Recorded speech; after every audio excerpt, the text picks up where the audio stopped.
അതെ. അപ്പം നമ്മൾ ഫോണെല്ലാം വാങ്ങിയതിന് ശേഷം ഒരു ഷോപ്പിലോട്ട് പോവുകയാണ് നിയർ ആയിട്ടുള്ള. അപ്പോൾ വിൻ്റർ ജാക്കറ്റൊക്കെ വാങ്ങാനായിട്ട് പോവുകയാണ്. കാരണം ഇവിടെ നല്ല തണുപ്പാണ്. അപ്പോൾ അത്യാവശ്യം എനിക്ക് ഒരെണ്ണം മതി. ഇവിടെ ഡേ ടു ഡേ എന്ന് പറഞ്ഞാൽ അഫോർഡബിൾ ആയിട്ടുള്ള ഒരു ഷോപ്പുണ്ട്. അതിലാണെങ്കിൽ ചീപ്പായിട്ടാണ്, വളരെ ക്വാളിറ്റി ഉള്ളതൊന്നും കിട്ടത്തില്ല. എന്നാലും അത്യാവശ്യം സർവൈവ് ചെയ്യാനുള്ള സാധനങ്ങളെല്ലാം നമുക്ക് വാങ്ങാനായിട്ട് പറ്റും. അപ്പോൾ ഞാൻ ഇതൊരു ഇങ്ങനത്തെ ഒരു ഡ്രസ്സാണ് കേട്ടോ എടുത്തത്. ഇത് മാത്രമേ ഇവിടെ നിന്ന് എടുക്കാനുണ്ടായിരുന്നുള്ളൂ. അത് കഴിഞ്ഞ് ഞങ്ങൾ ഗ്രോസറി ഷോപ്പിലോട്ട് പോവുകയാണ്. കാരണം എനിക്ക് ഉച്ചയ്ക്ക് ഫുഡില്ലല്ലോ. അക്കോമഡേഷനും ഫുഡാണെങ്കിലും ഫുഡ് രാവിലെ രാത്രിയേ ഉള്ളൂ. അത് 2 ദിവസം തന്നില്ലായിരുന്നു. പിന്നെ നമ്മൾ വിളിച്ച് കാര്യങ്ങളൊക്കെ സംസാരിച്ചപ്പോഴത്തേക്കും അവർ തരുന്നുണ്ട്.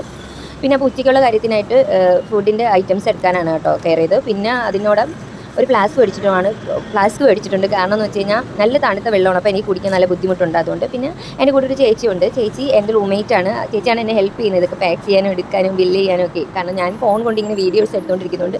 ഒരു ബിഗ് സൈസുള്ള തക്കാളിയാണ് എടുത്തത് കേട്ടോ. അതാകുമ്പോഴത്തേക്ക് 1 വീക്ക് യൂസ് ചെയ്യാനായിട്ട് പറ്റും. പിന്നെ എഗ്ഗിൻ്റെ സെക്ഷനിൽ പോയി എഗ്ഗ് ഡിഫറൻ്റ് ആയിട്ടുള്ള വിലയിലും സൈസിലും ഉള്ളത് വെച്ചിട്ടുണ്ട്. അപ്പോൾ എനിക്കിഷ്ടമുള്ളത് നോക്കി ഒരു 6 ഉള്ളൊരു പാക്കേജാണ് എടുത്തത്. പിന്നെ അത്യാവശ്യമായിട്ടുള്ള വാഷിംഗ് പൗഡർ അങ്ങനെയുള്ള കാര്യങ്ങളൊക്കെ എടുത്ത് ഇവിടെ ഇങ്ങനെ പ്രൈസ് ടാഗ് ഇല്ലാത്തതിൽ ഈ ഡിസ്പ്ലേ കാണിക്കുമ്പോഴത്തേക്കും ഇങ്ങനെ വിളിച്ച് പറയും എത്രയായിട്ടുണ്ടെന്ന്.